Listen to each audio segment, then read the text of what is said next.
No, sorry.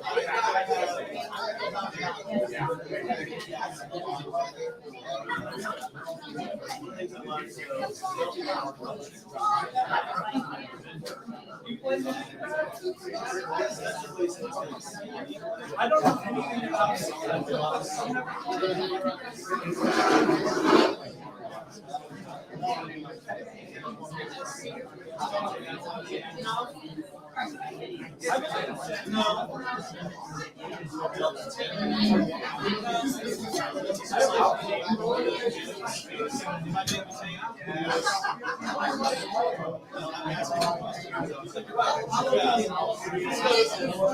the look in his face when he tells you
Testing, testing, testing. Hello? There's a delay. There is a delay. Testing, testing.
I'm ready.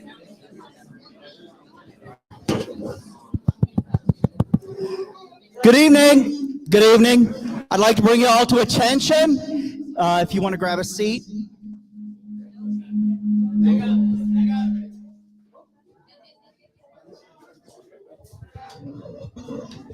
All right. All right. Can everyone hear me? DL? DL? DL? DL? Everybody in the back, can you hear me? I really need this. Okay. Except I'm not going to put that there.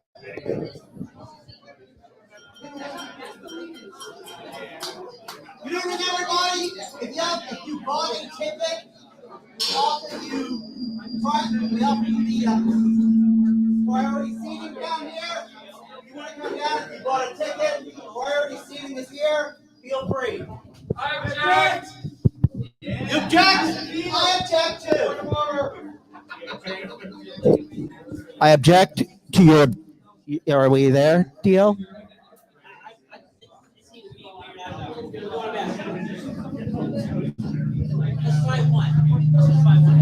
Yeah.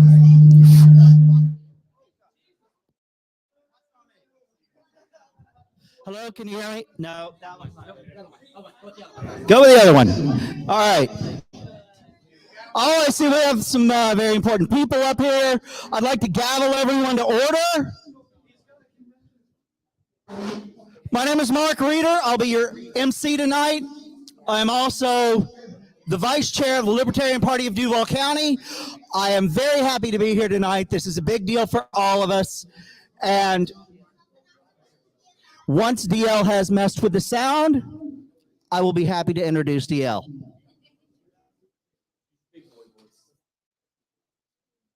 DL, are you ready? Okay. You're ready. Without further ado, Mr. DL Cummings, our chair. All right. Wow. We have a great crowd here. It's going to be a little awkward for the speakers because there's a slight delay. We're Bluetoothing it, audio, you know, whatever. You know how that goes, right? But I want to thank everybody for coming out. This is going to be an exciting event. I hope that you get a whole lot out of all the speakers that speak tonight. And just let us know if the audio is kind of getting all messed up. We'll try to adjust as needed. But we have 5 people that you're going to hear from tonight. We have 2 former candidates, and then we have 3 active candidates. Those 3 candidates are active here in Jacksonville, and they are running for 2 at-large seats and 1 district seat. So we are excited to have them. We're excited to have the 2 candidates who traveled from out of state. The first person that we're going to have come up and speak with you, well, let's just say this. Libertarians like to spoil races. You know, I mean, if we can't win, we'll win by spoiling the race, at least partially. So this person comes from Georgia. He ran the Senate race last year between Warnock and Walker, and he forced the runoff because that's what we do. We either run to win the race or, second best, we sabotage it. So let me bring up Chase Oliver. I might go without the mic because I don't know if that echo's going to work. Put that on. Thank you for the Beastie Boys. No, I'm not going to use the mic. I'm going to speak up if that's all right with y'all. So first and foremost, I just wanted to refute one quick thing here. I didn't spoil that race because you cannot spoil what is already rotten, and that is Washington, D.C. I ran in that race to participate and give people a voice. And that's what we're doing here in Jacksonville tonight. We are giving local communities here a voice in their election, and a voice that's not going to be bought and paid for by a crooked and broken duopoly. It's a voice that is being that's going to take your voices and push it outward and push the concepts of liberty and freedom forward. Now, that's what I tried to do in 2022 in my Senate race. I ran against the incumbent Senator Raphael Warnock. And if you don't know, he is basically just an empty suit with a D next to his name. He does whatever the Democratic Party tells him to do, tries to act independent. Oh, I helped Ted Cruz build a highway one time. And then you had his esteemed Republican opponent, Herschel Walker, who, if you're a Georgia Bulldogs fan, you don't have to go Dogs here or anything. But the truth is he was popular for being a football player.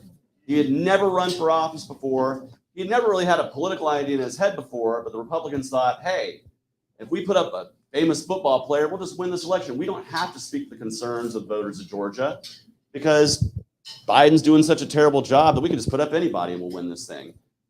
And they made that mistake. And the Libertarians put their trust in me to run as our party's nominee in Georgia. And I ran a hard campaign. I traveled all over the state. I knocked on personally myself thousands of doors in addition to the thousands of doors that campaign volunteers knocked on. And that's something that you're going to have to do here in Jacksonville for your three candidates that are here tonight, is get out and knock on some doors. Do not be afraid to do that. And we made a difference. Really cool political science student. He created a map for me of all the different counties in Georgia, and there's a lot of them. I'll tell you why there is in a second. It has to do with how stupid government is. But all these counties in Georgia, it shows the percentage of the vote total I got. On average, I got just under 2.2%. And in all the counties that I had campaigned in, knocked on doors in, done events in, had a higher vote total than that 2.1, 2.2%. Every county I was unable to go visit and actually physically be in and do an event, I did lower than that amount, which tells me two things. One, hard work pays off. And two, the libertarian message, the more people we get it out to, the more it breaks through, the larger it grows. And so that's what I try to do here in Georgia. That's what y'all are trying to do here in Jacksonville, is grow the message of liberty and freedom. I want to tell you a little bit. First, I'll tell you about why the counties in Georgia are stupid. You have all these little counties because when the state was devised, somebody thought to themselves, we can't have anybody be more than 1 day's horse ride away from their county seat of government. Because obviously horses will be the fastest mode of transportation and there will never be a way to get a message to anybody other way. And that's why we have all these tiny little counties that nobody lives in Georgia. You got to be 1 day's horse ride away. Now, I want to tell you how I became a libertarian. Not everybody starts out as one. If you did, good on you. But I started out in school. 9/11 happened when I was in high school. And I started seeing my friends get sent to the war in Iraq, which is a war that all of us now know, and many of us knew then, was a war based on lies being told by the government to try to sell us to send good men and women into a war zone. And so I became an anti-war activist. And at the time, not knowing that there are more than two parties out there, that meant I'm a Democrat. So I became an anti-war Democrat who still supported a balanced budget and the fair tax and some other things that were very not democratic. But anyways, and I marched against war. And then Barack Obama got elected. I actually fought to get Barack Obama elected because between him and Hillary Clinton, I thought, there's the dove, she's the hawk. And he's going to end the wars. He's going to stop the drones. He's going to close Guantanamo Bay. And for this, the world will reward him with the Nobel Peace Prize. One of those things happened. And when that happened, I became disillusioned with the Democratic Party. Because I tried to get all my Democrat friends together to start organizing against Barack Obama's war machine. And all of a sudden, they were a little more interested in hope and change, and we're going to get a health care bill out of this. And I realized, you guys aren't anti-war, you're anti-Bush. I'm anti-war. I'm going to keep fighting the wars. And so, lo and behold, a couple years later, I'm at the Gay Pride Festival in Atlanta in 2010, and I'm having a drink in my hand, I'm enjoying myself, and I see this tent. Like Libertarian Party of Georgia. I'm trying to read what it says at a distance. And I see a guy going over. And I'm like, what is this guy doing? Waving me. He saw me. He's waving me over. I said, well, I'll go talk to him. And he said, my name is John Mons. I'm the candidate for governor for the Libertarian Party, and I'm here to support you, and I bet you're a Libertarian, you don't even know it yet. Take this world's smallest political quiz. And I said, I ain't got time for quizzes or anything. He goes, well, just tell me your most important issue, and I bet you're a Libertarian, you don't even realize it. I said, I am absolutely opposed to the war machine that's sending our kids over to Iraq, people like me, to Iraq. And he said, you, sir, are a Libertarian. He talked to me for a minute, and he said, I want you to notice something here at this Gay Pride Festival in Atlanta. The Republicans are not here because they actively campaign against you. And the Democrats aren't here either. This is 2010, because they're scared that if they're here, they'll lose the suburban women vote and lose their elections. Libertarians don't care about if they win or lose the election. We're here on principle, and we've been here for your community since 1971. And that's what made me a Libertarian, because he was my first vote, John Mons. And if you don't know John Mons, he's an amazingly radical Libertarian. He's awesome. He talks about freedom from a real perspective. When people ask him why he's a Libertarian, he says, because my great-great-grandparents were enslaved by people due to government policies, I fight for freedom. And that's the guy who brought me into the party. And since then, I've been an activist. I've been door knocking. I've been an affiliate chair. And I've been a candidate now twice and looking to go on a candidate for the third time here for office as I explore the 2024 landscape and see maybe I'm the guy that we need to be having to lead the Libertarian Party in 2024 as a ticket. Now, to do that, that would be getting your faith placed in me. And what is my job as the top of the ticket? To do exactly what I'm doing here tonight, supporting local candidates in local races and making sure that if there's winnable races out there, we're putting the resources and the energy behind them so they can win. So you have 3 great candidates here tonight. Get out and knock on doors for them. Make phone calls for them. Every time you do that, it makes a difference. The statistic, it's a little staggering, but I'll tell you, if all of us in this room get together and do it, it will overcome it. When you knock on doors, on average, it's 1 out of every 8 doors is where you earn a vote. That's the average. So it means for every 8 doors you knock, these 3 gentlemen are going to earn a vote. So do that. Get out and be involved. There is no time to wait. We are a country that is trillions of dollars in debt, that has people still fighting wars overseas. We have a criminal justice system in every state of the union that is broken, including here in Florida, including here in Jacksonville. I want to finish with one more story about how local government can make the difference for libertarians at the local level. I just got back from Mississippi a few weeks ago. Mississippi passed by voter referendum, legalized medical cannabis, which I thought would never come to Mississippi. Now, I was in Gulfport in this lovely little former church owned by a business called Roots Remedy, and they wanted to open up a world-class, beautiful medical cannabis dispensary in the heart of Gulfport, Mississippi, downtown. Well, the local government in Gulfport got together and they said, we don't like this cannabis so much. We don't like it. So what we're going to do is we're going to zone them out. We're going to zone them out to this one area of town. Most of it is wetlands they can't build on anyways. So only about 4%, 5% of the total city can have a cannabis dispensary in it. And we're going to put them on the outskirts. Now, this place would have been a beautiful reformed church. Like, no church is going to buy this building and renovate it. It requires a lot of work. But they were going to do that, preserve this beautiful building in downtown. But they're being challenged by the local government. But who sits across the street from this building? An opiate pill mill and a strip mall sits across the street. So why are they not being zoned out? They're doing it because they know they can. Because they know they can scare people to think that cannabis means crime and that cannabis means shady people running around. Well, the truth is but I know for a fact, I know people who have been hit by a car by somebody who's on opiates, right? So why are we allowing the local government to do that? And that's why local government is so important, because they could pass cannabis here in Florida, but in cities like Jacksonville, you're going to need people in the city council who are going to prevent that kind of BS from happening so that entrepreneurs could start their business and you can actually have the real free state of Florida. That's what I want to see.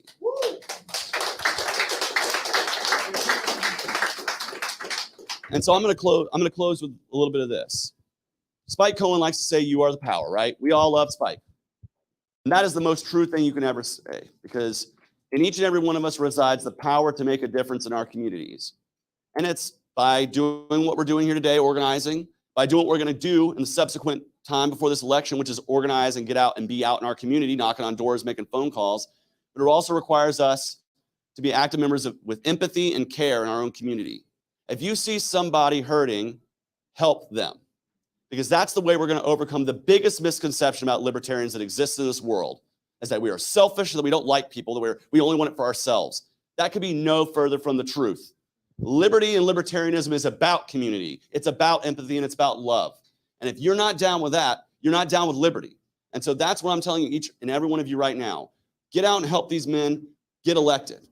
And after that, get out and be the best members of your community that you can. Show people love in your community, because that's how we're going to overcome those negative stereotypes.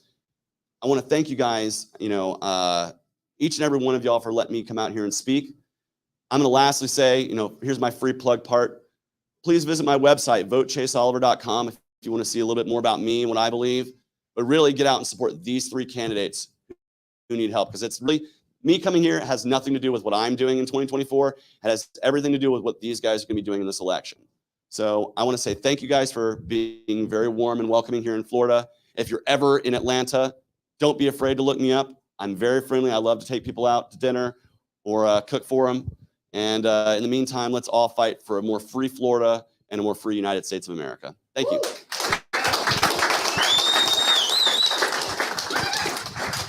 Everyone, another round of applause for Chase Oliver. Thank you, Chase, for coming down here. We really appreciate it. Thank you very much.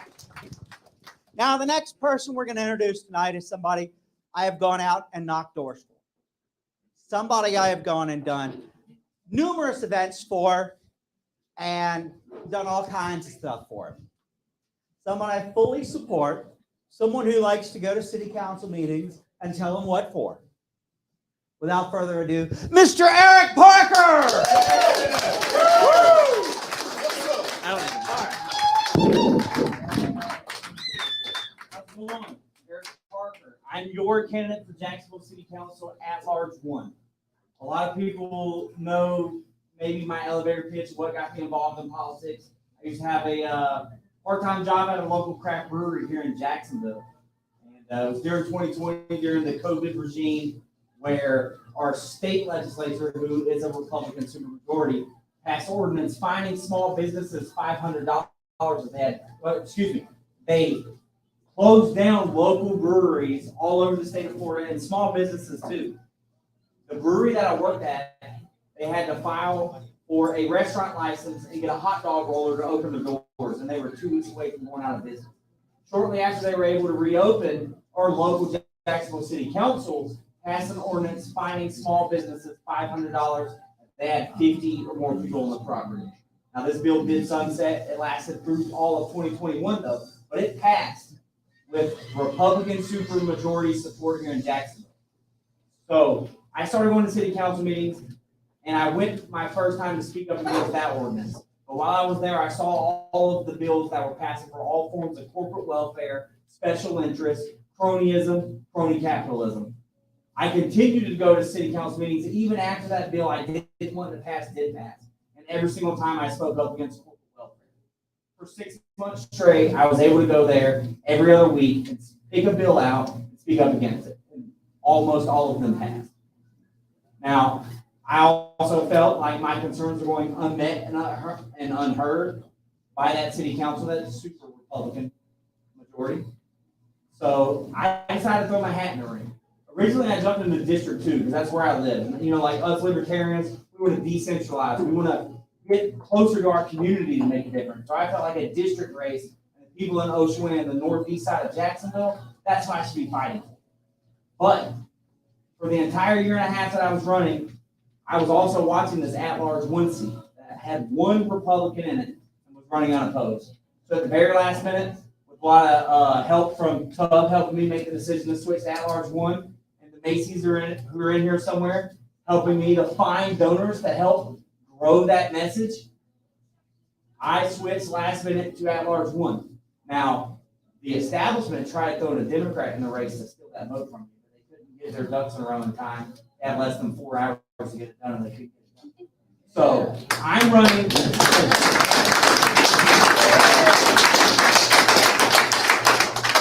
So I'm running in a race here in Jacksonville against one of the worst Republicans, as if there were any good ones, one of the worst Republicans on our local city council, voted to double the gas tax, voted for mask mandates, voted for Lot J. If you're not here in Jacksonville, that meant giving $300 million to the Jacksonville Jaguars. He voted against repealing the gas tax when it came up again.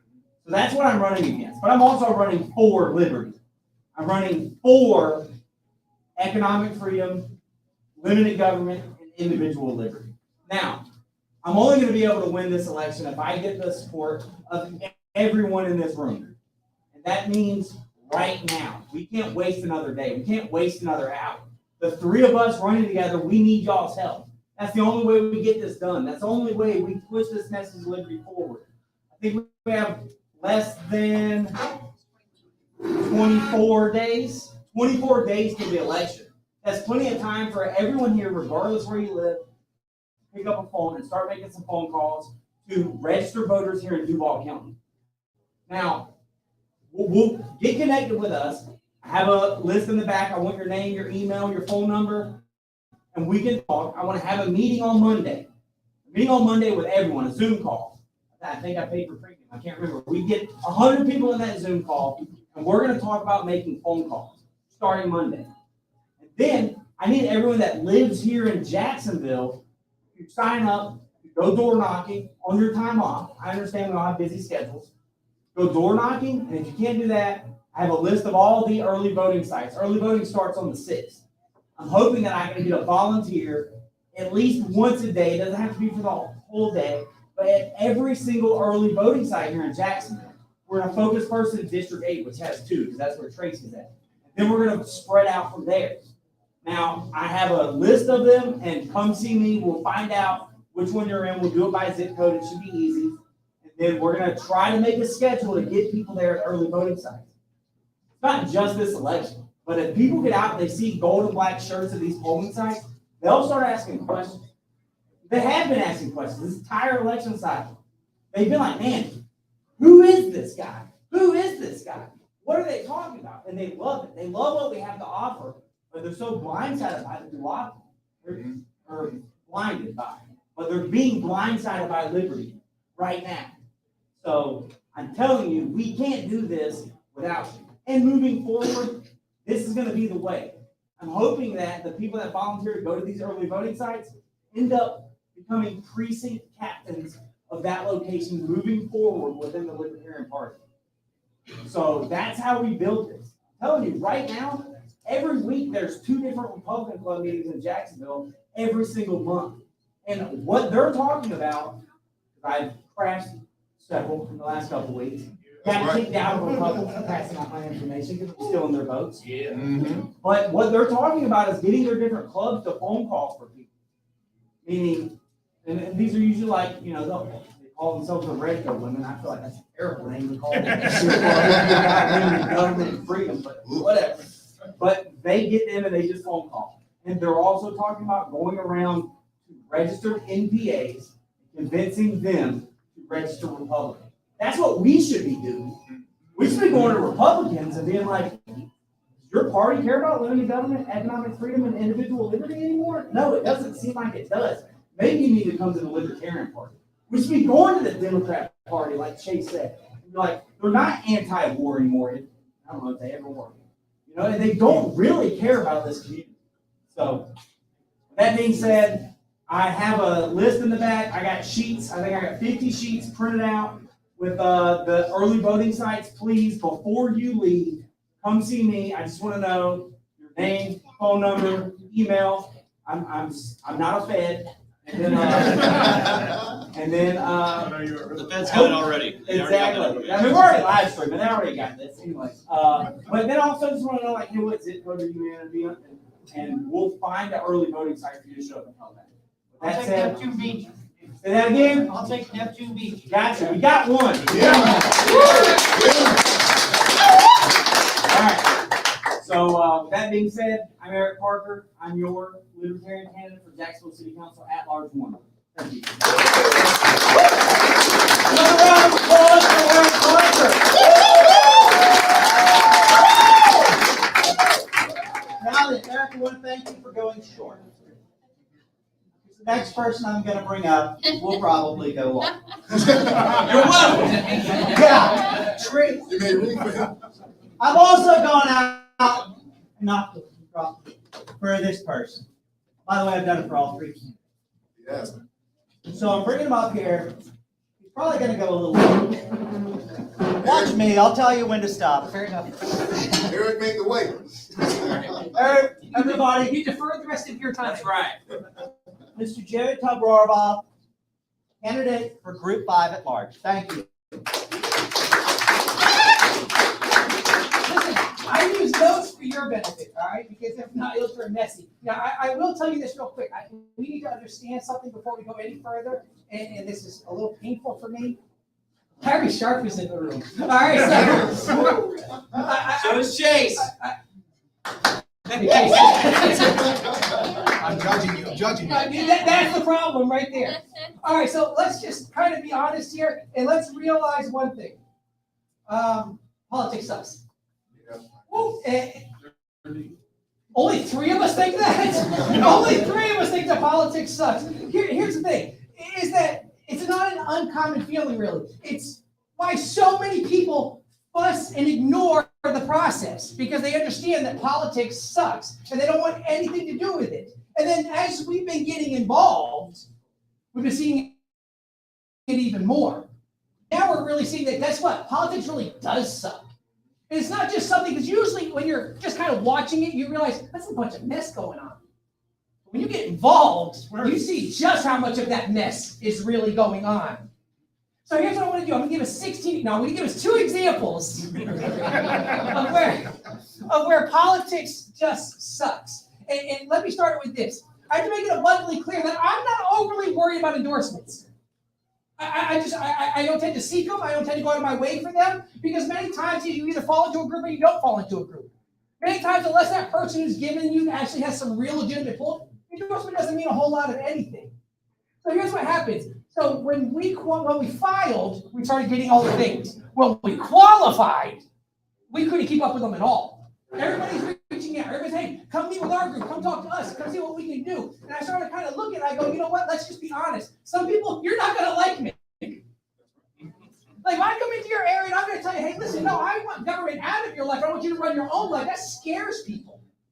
And so I've kind of decided that I'm not going to go in and I'm not going to sit in front of you and tell you something to make you happy. Then ultimately you endorse it, and then later on you think I should be doing something for you, and I never agreed with you. So for me, I kind of sat back and I go, I'm not going to get too involved. But 2 of them got my attention.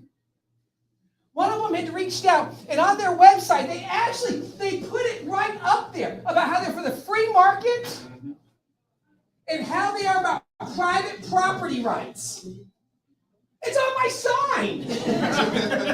Like, I'm like, okay, so in my mind, like, I have to go through this. So I show up there, and let me just tell you, like, it scared me a little bit, because I'm like, I don't know if I feel like I'm going to jail when this is done or how this is playing out. But they had a table full of people there. I wasn't ready for that. So here's what happened. They started going through, we started going back and forth, and they saw where I was coming from. In fact, at one point, the lady sitting in the back who was questioning me, she goes, listen, she goes, I already know your answer to this, but I got to ask it anyway. And we're sitting there, and we're talking, and we're joking, and I answered their questions, and everything went well. Like, it went well.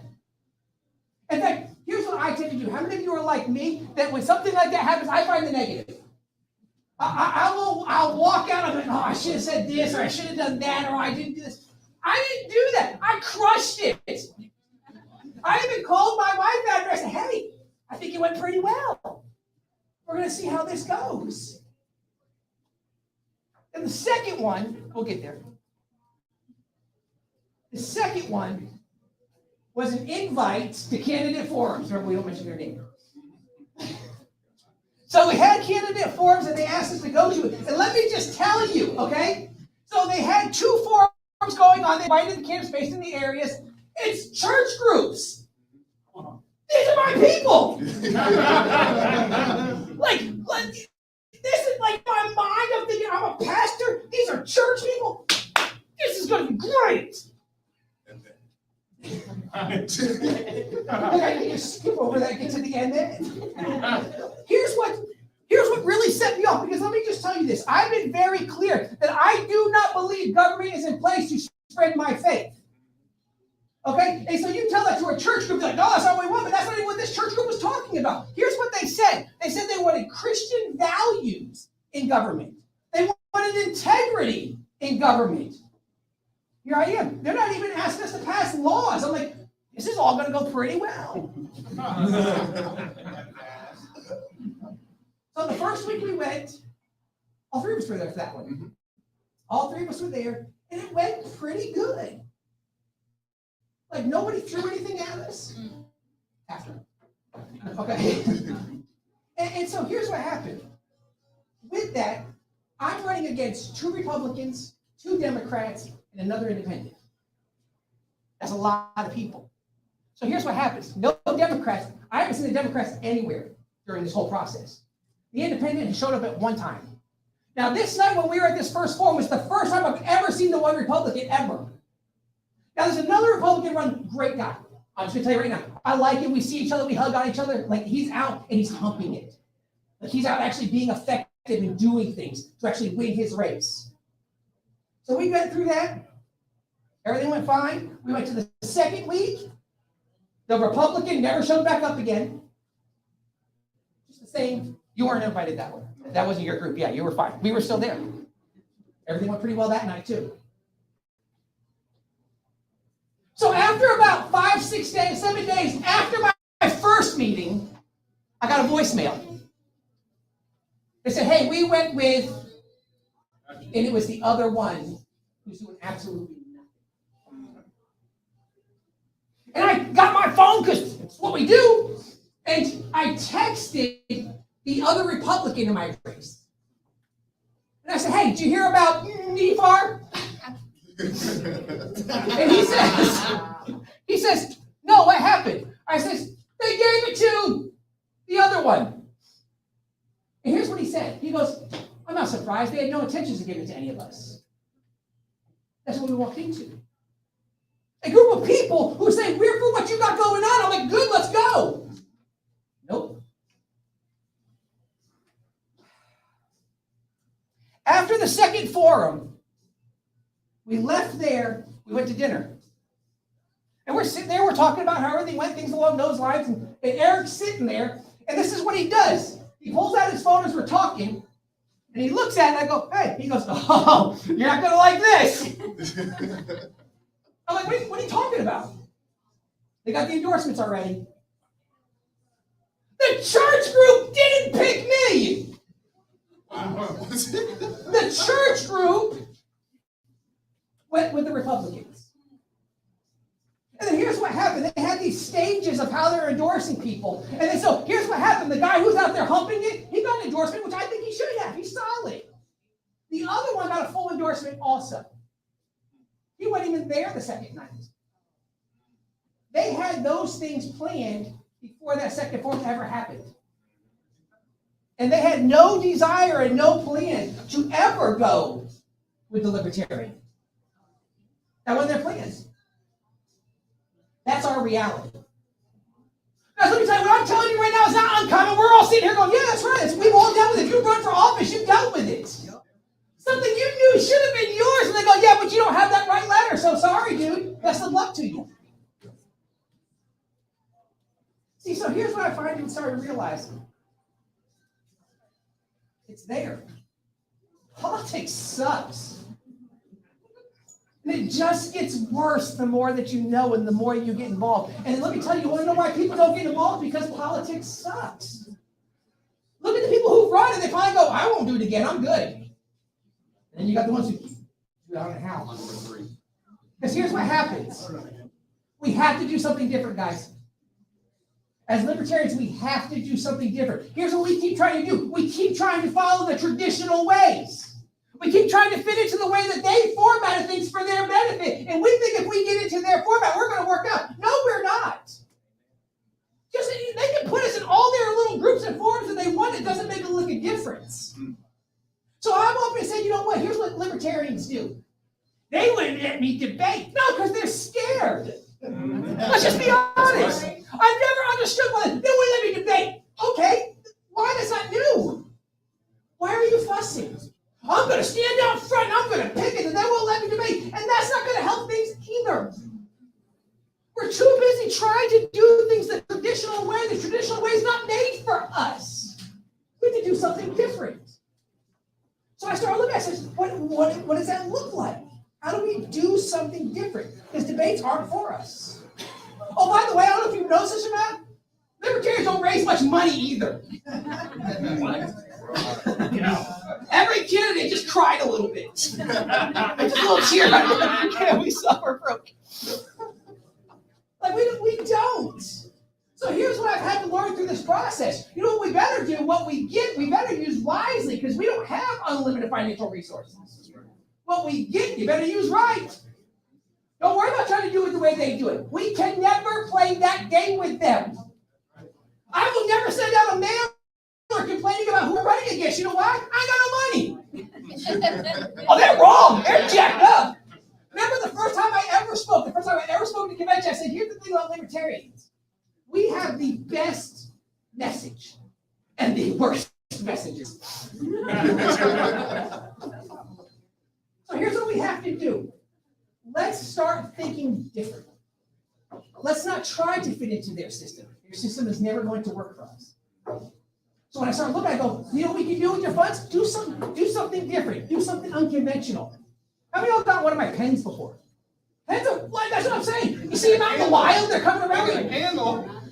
Oh, you got a candle too? Yes, I got some back there. We'll talk about that. So here's what happens. Do podcasts. Yeah. Can we agree? Like, I don't know how I missed the podcast world. I'm somehow that old. Marcus, tell me I have to hurry up. Yep. Okay, so here's what I want to tell you. Forum invites, you're always going to be the outsider. Go in knowing you're going to be the outsider. It's not a level playing field, regardless how much we do. So here's what I want to tell you. I think that it'd be easy for us as libertarians to just give up.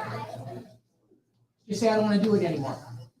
And I think that what we have to understand, we have to do just the opposite of that. We have to keep fighting. We have to keep pushing. We have to keep doing what we're doing.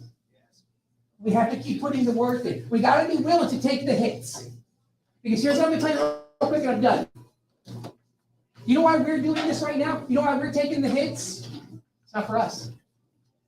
We're going to take some hits so that whoever comes up behind us, the next group that runs for city council after us, they don't have to deal with the stuff that we've had to deal with. Because now we're going to go out and we're going to make that happen. So yes, politics sucks. And it's not going to change if we don't do something different about it. So all we should be able to do is let's get in and let's make politics suck a little bit less. Yeah.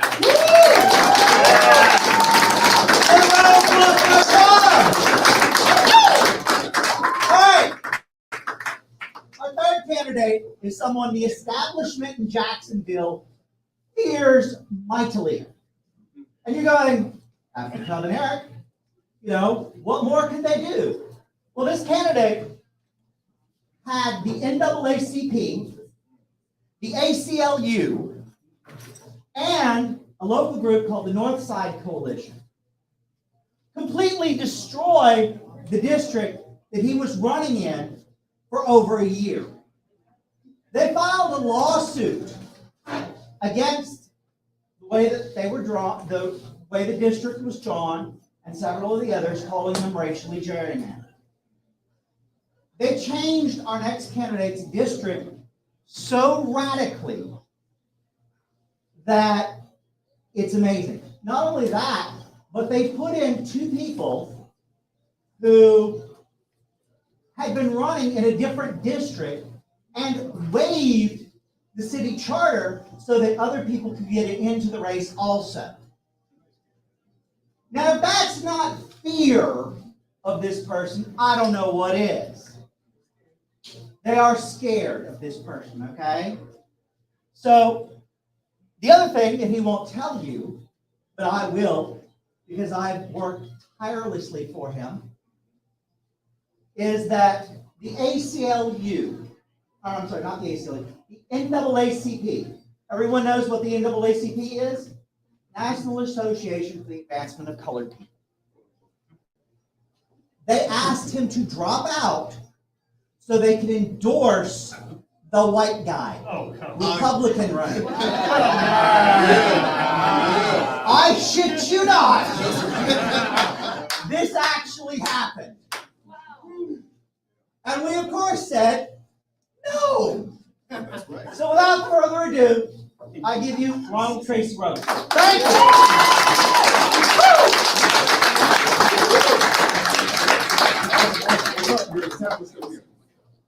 You want to fish what I didn't cover? No.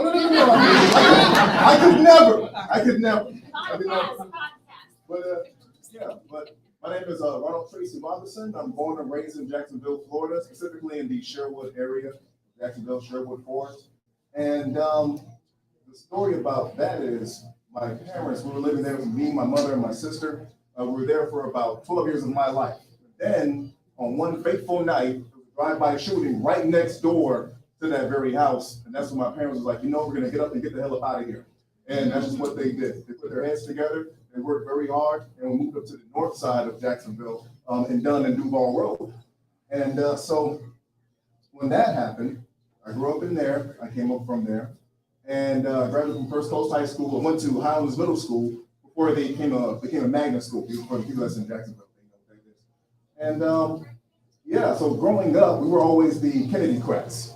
You know, I grew up conservative Democrat. Like Chase said, a lot of people that I've realized that came to the Libertarian Party, they were disgruntled Democrats that grew up in a time where they were the considered conservative party.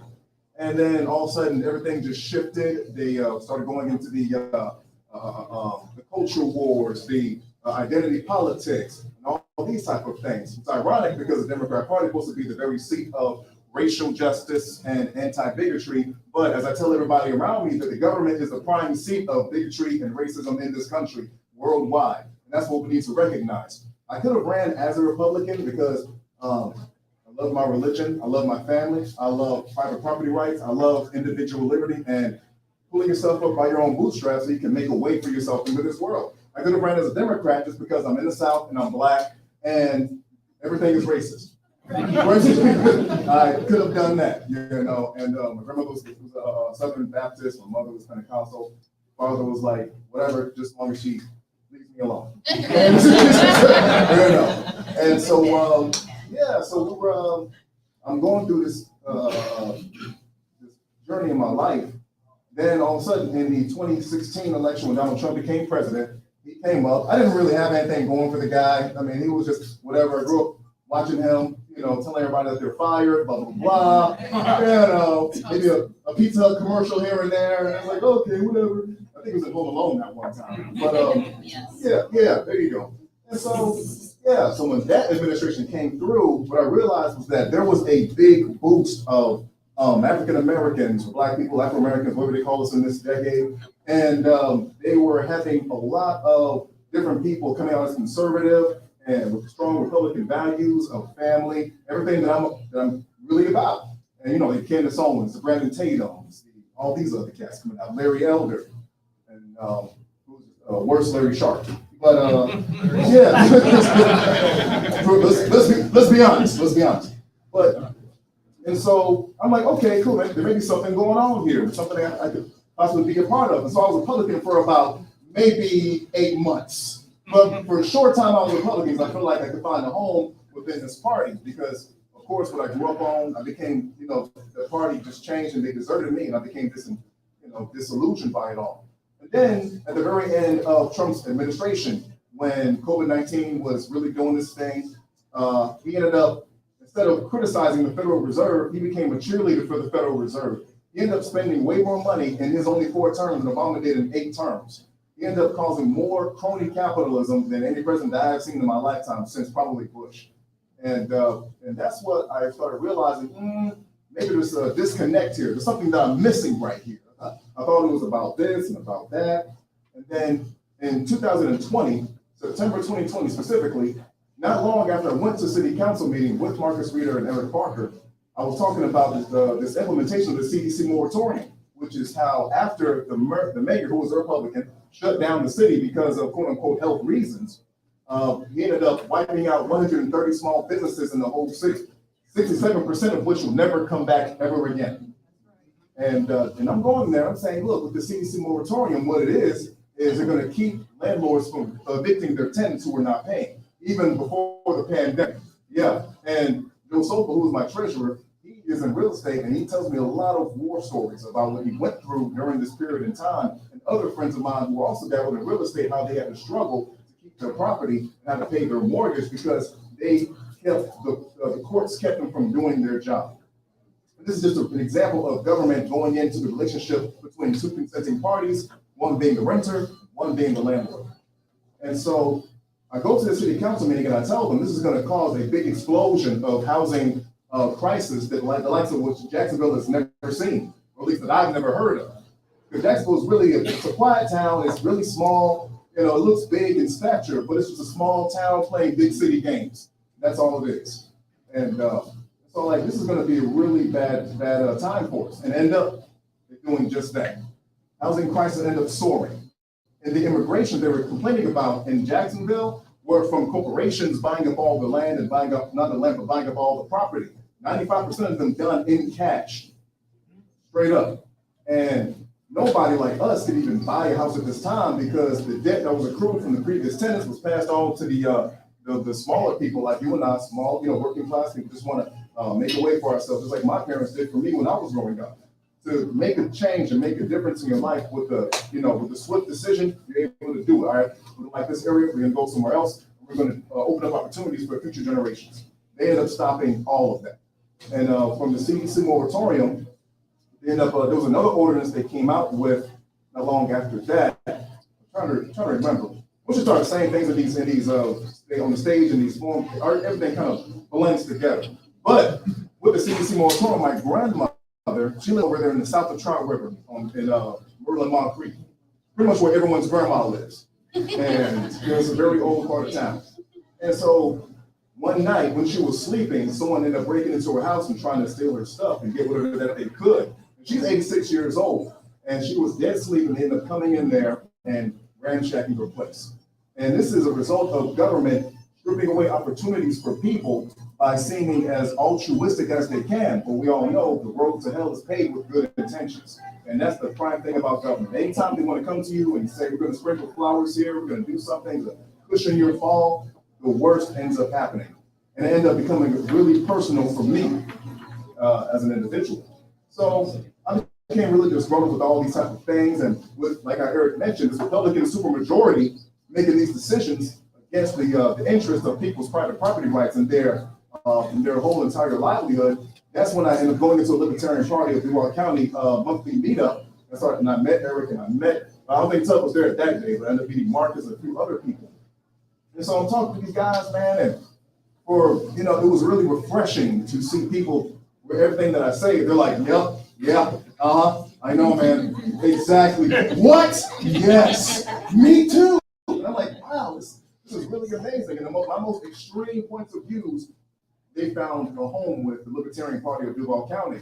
It's like I found a certain type of solace with these guys, and we became kindred spirits immediately. And then a couple weeks after that, me, Eric, and Tub went to Dunkin' Donuts right on Dillon Avenue. That became our meeting spot, and we ended up becoming like the triumvirate. We just said, you know what? We don't like the stuff that's going on. We're going to get together. We're going to make a difference out of this whole thing. It didn't take much.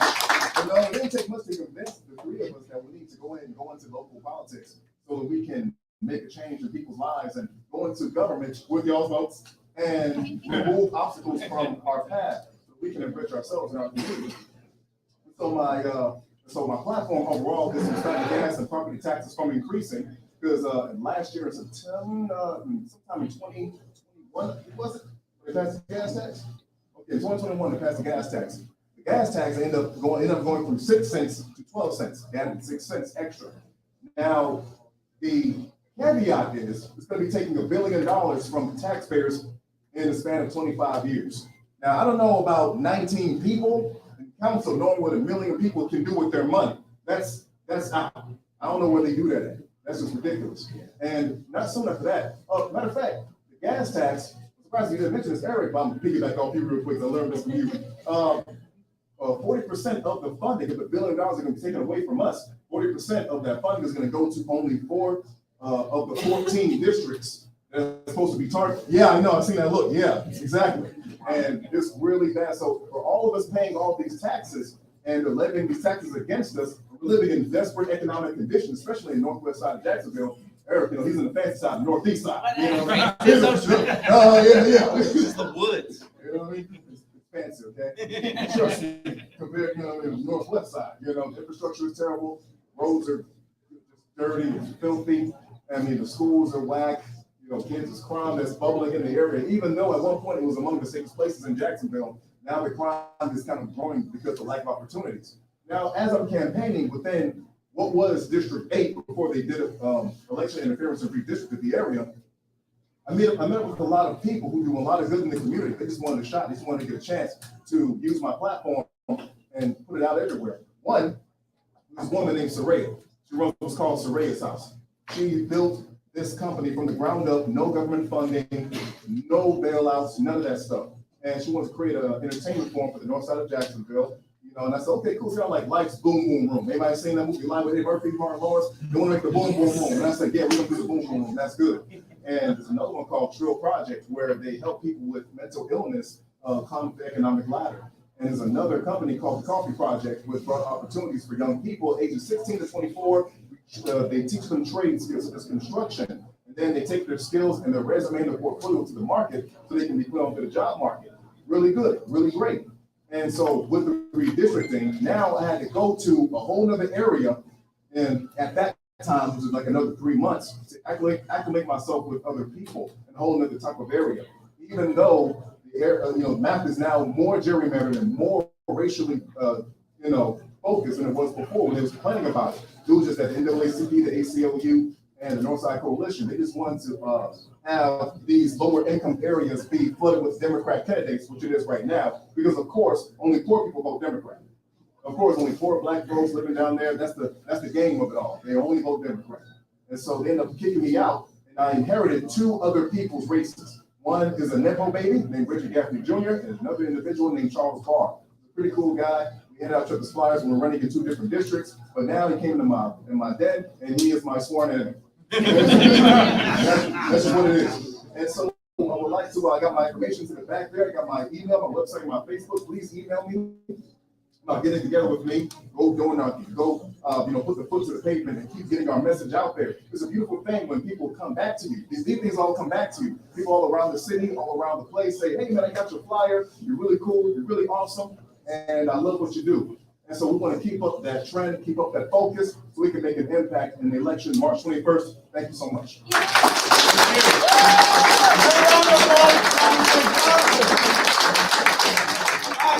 We're going to take a brief 10-minute intermission. So I'm going to ask everyone to be back at 7:20. During this intermission, I'm going to ask you to do a few things. First thing is donate to the candidates. They need your money. I know that's a crazy thing to say. They need your dollars. Invest in these campaigns. These are good investments, okay? So everyone, please invest. And the other thing is, go out, get a hard-pressed burger, or go get a beer. I want to thank y'all. I'll see you in 10. Thank you.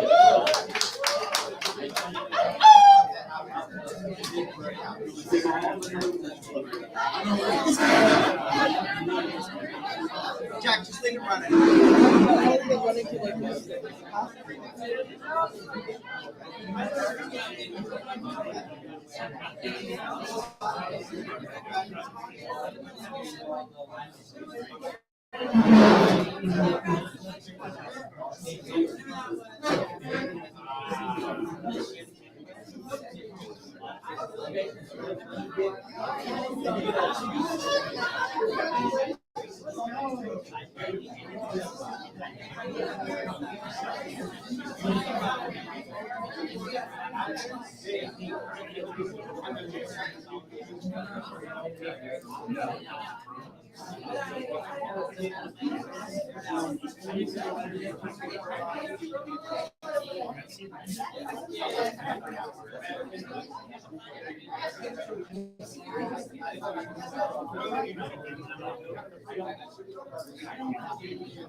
That's great. Yep, that's perfect.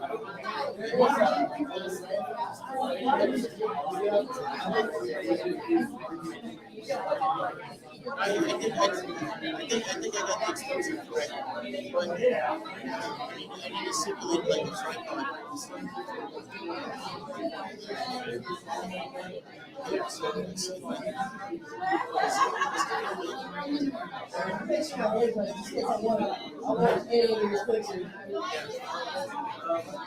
So let's see.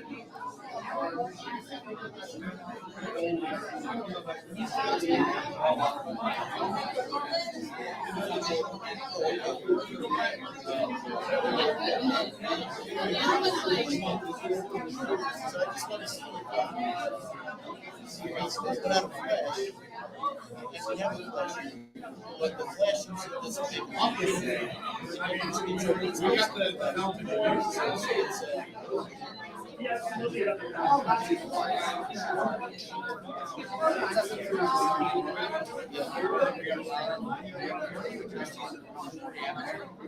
Yeah, I'm doing some manual settings. So now I just need to play back. I have to use this for tripod.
that your camera? No. Oh. No, that's Your cover is in your bag. Is your bag further down now?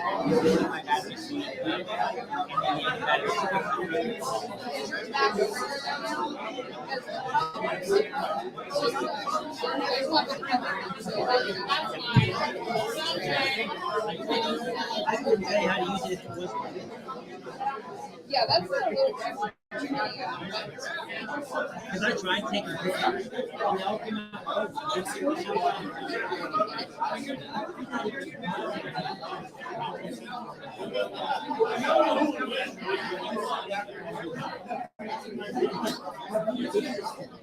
Just like, look.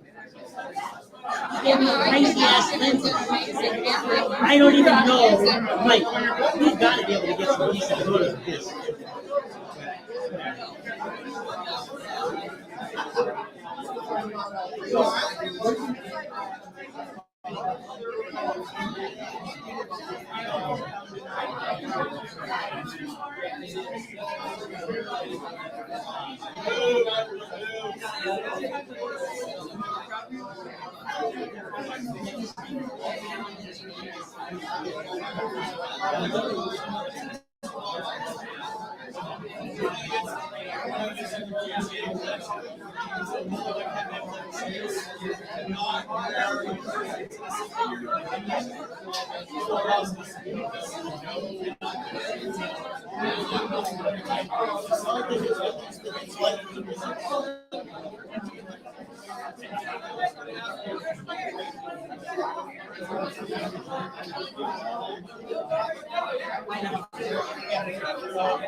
One of the sponsors has to take a picture with all three of the candidates. Right. So, maybe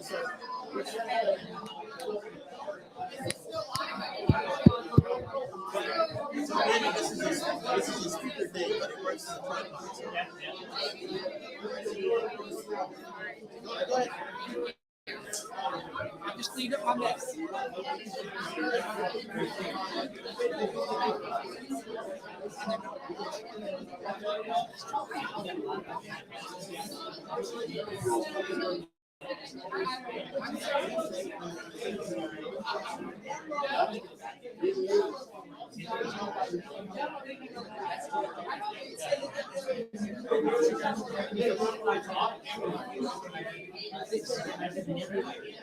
So he wants you to come on his radio show Saturday nights at like 9 or 10. Saturday nights at 10 p.m. How long is that? An hour? How long is that? It's 2 hours. If you want to come in for half an hour, whatever. So you got that going on. And so So I got it kind of set up here. Okay. Someone else's camera. So, How do we follow up with this? well, so my phone number's here. Right? My email address on the message.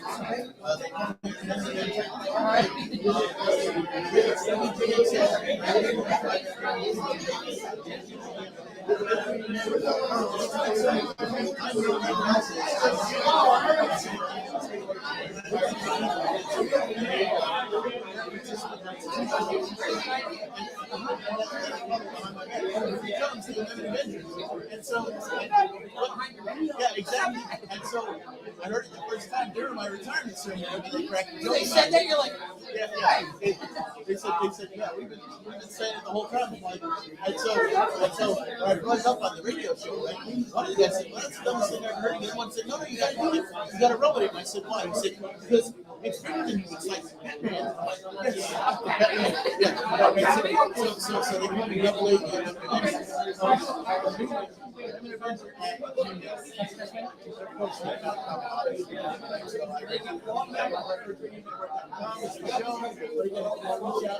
And what I would like to do is sort of do like libertarian super roundtable.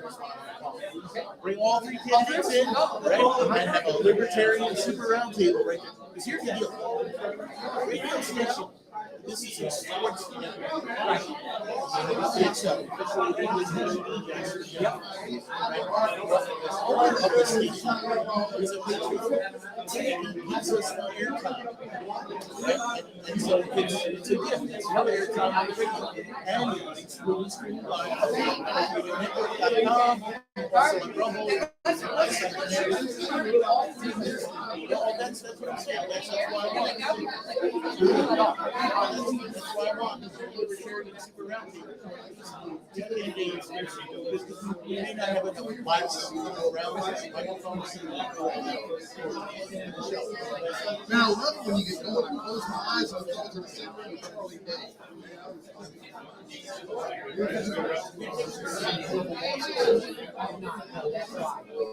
wait, hold on. It's funny. Okay, so, That's the voice of Luigi. Oh, is it? Mario Luigi? He's a funny guy. But I wanted to tell you this else. We're talking about budgeting marketing issues, right? So what I do now is I do real estate. That's what I have to do. And as you know, if you're a business owner, you're not in the business you think you're in marketing. Exactly. So one of the tricks I'm people read every door direct mail. You're a thing that you need to find your business. So business. Every door direct mail is about 24%, like a 6 by 9 page. Go to the store business and then each buy a quarter section on one side. And you on the back side. You can even, so they're on one side of the 6 by 9. You're in the full side of the opposite side. And you don't pay a penny. What you have to do though is sell them. You don't have to necessarily tell them, hey, I'm going to have this thing back. I'm just trying to put together something. All right, Tom, take a seat.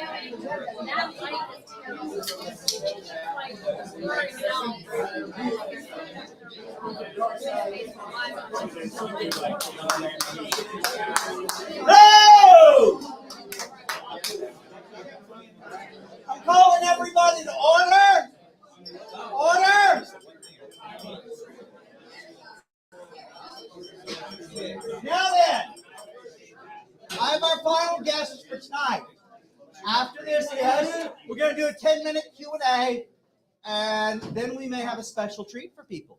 So, without further ado, I'd like to let you know we have Mr. Larry Sharp, candidate for governor from New York. How many transplant plants do we have down here? I was born in New York.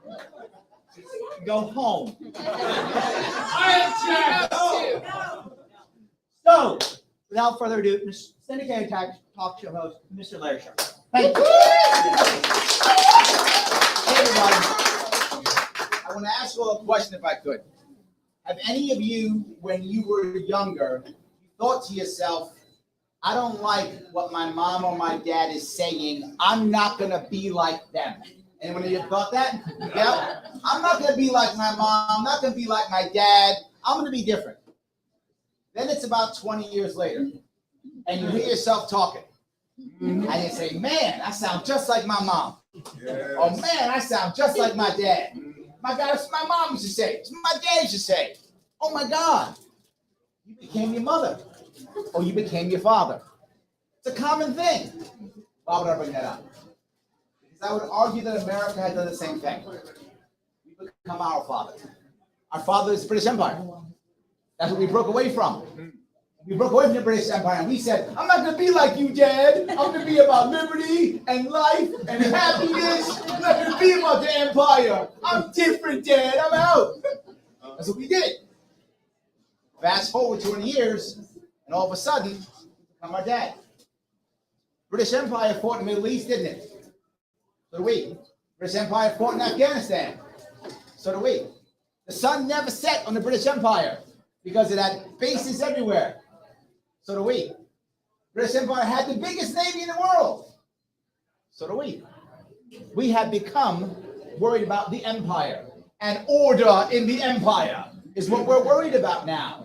The individuals don't care anymore. The judges support the state, not the individual. You see it everywhere. We have become our father. They might say, wow, that sounds terrible, Larry. We're starting to have some bad times.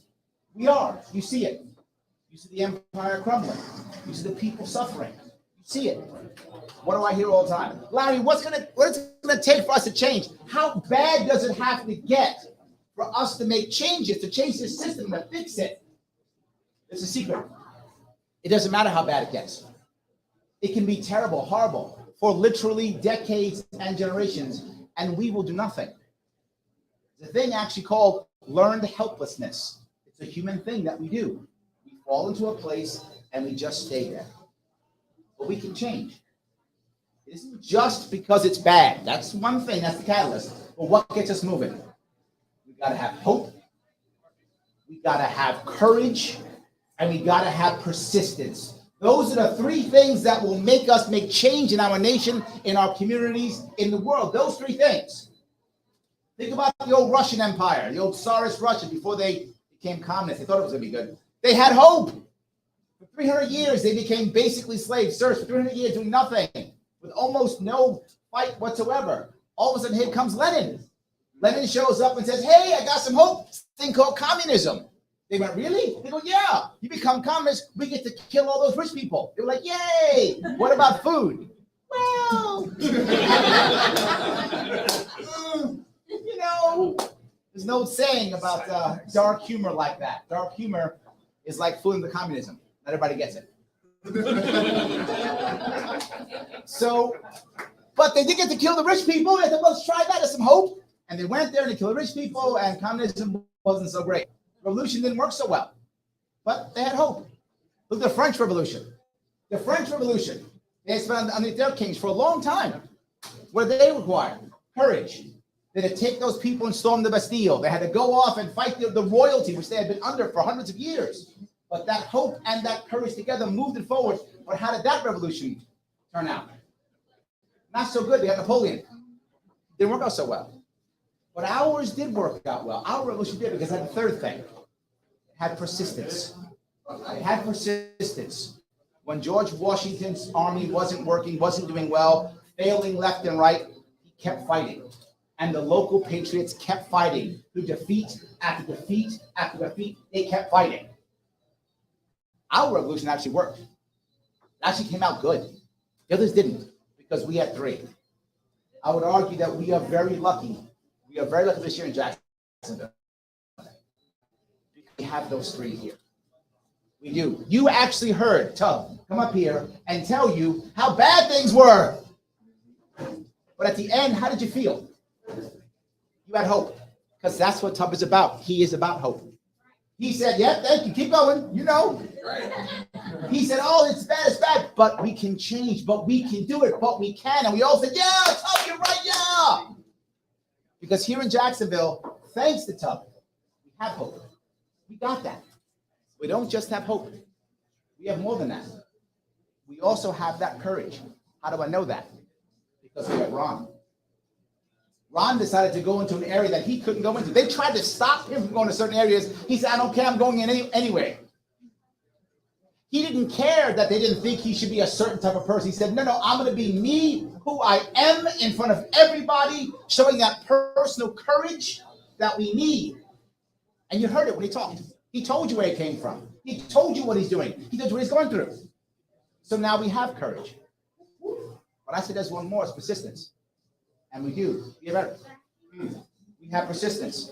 The guy who goes to all the meetings all the time, every single time, and keeps going again and again and again and again.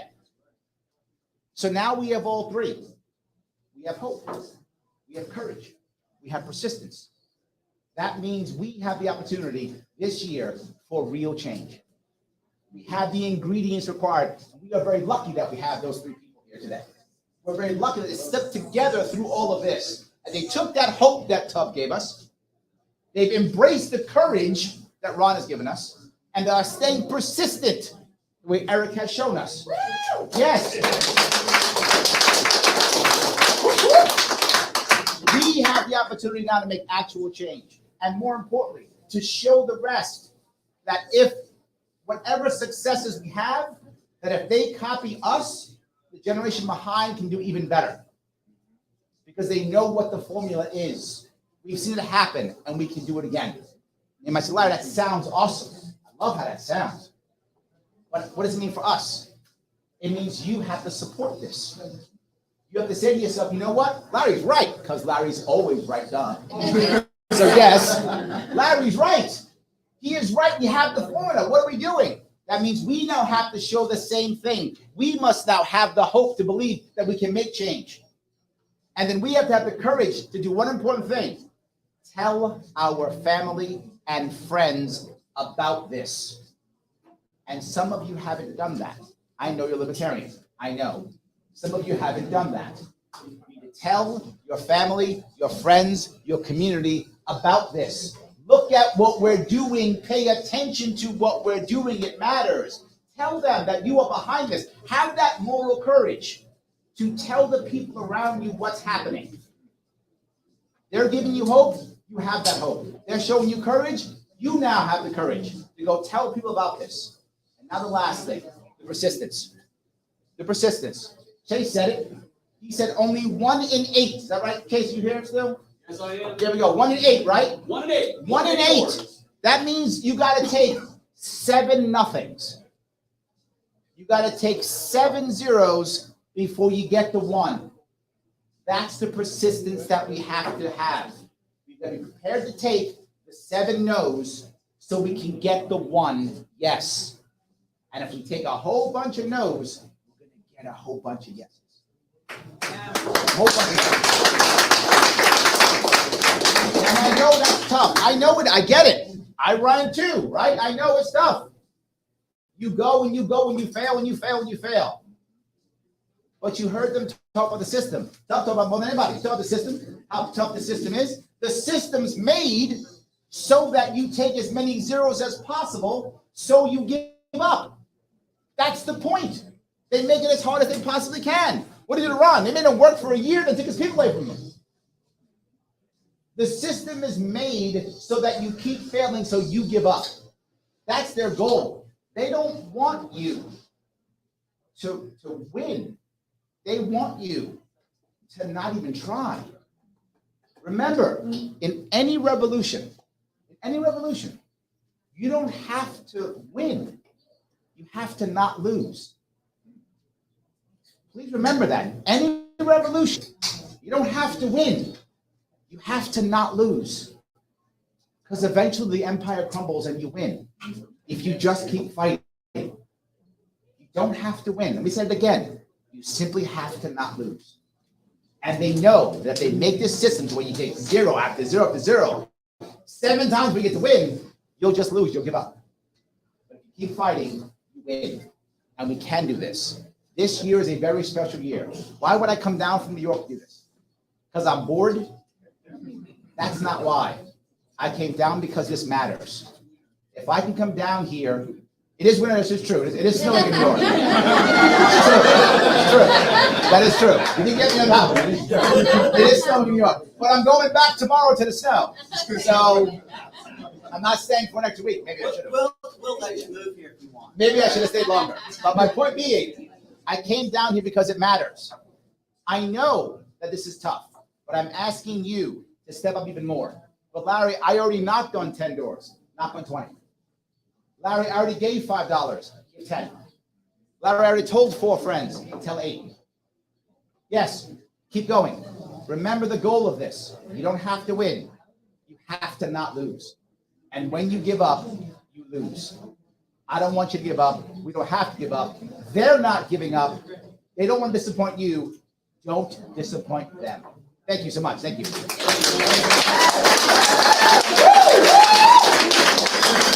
And a round of applause for Mr. Larry Sharp. All right, I would like at this point, by the way, I just want to say one thing about Eric's opponent. I personally refer to Eric's opponent as a mother-humping goat fornicator. I did this at City Council.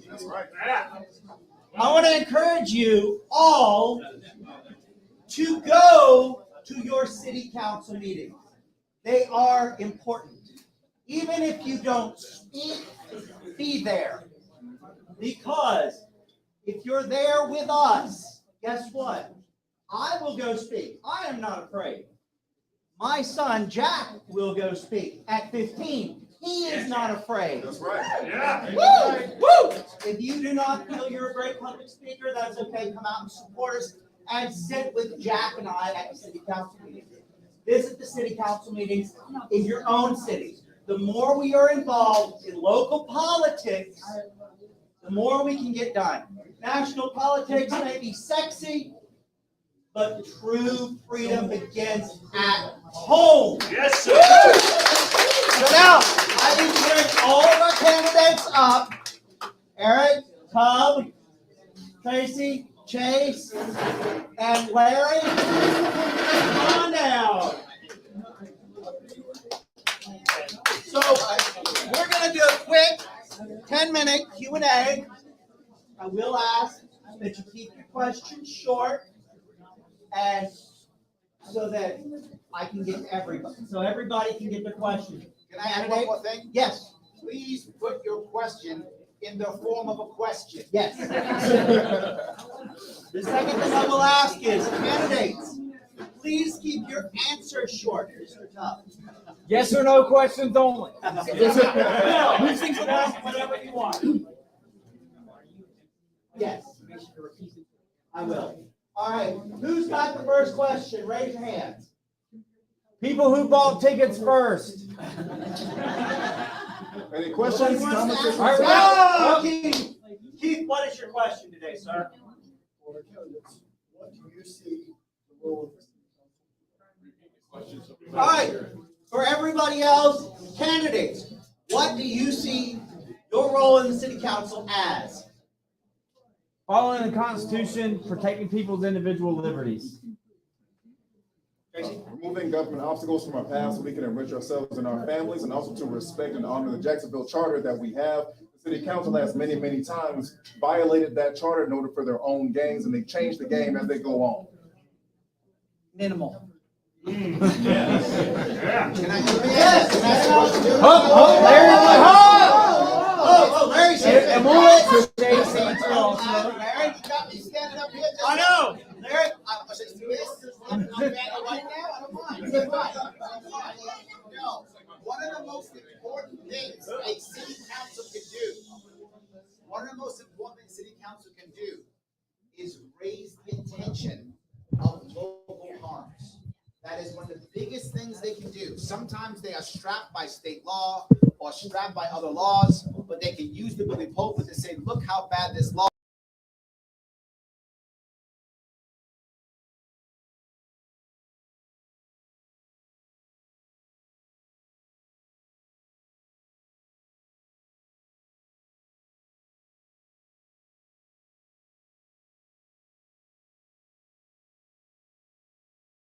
A local sheriff who refuses to comply with unlawful orders, you have a safer community. When you have a city council who refuses to comply with unlawful orders of the state, you have a better city.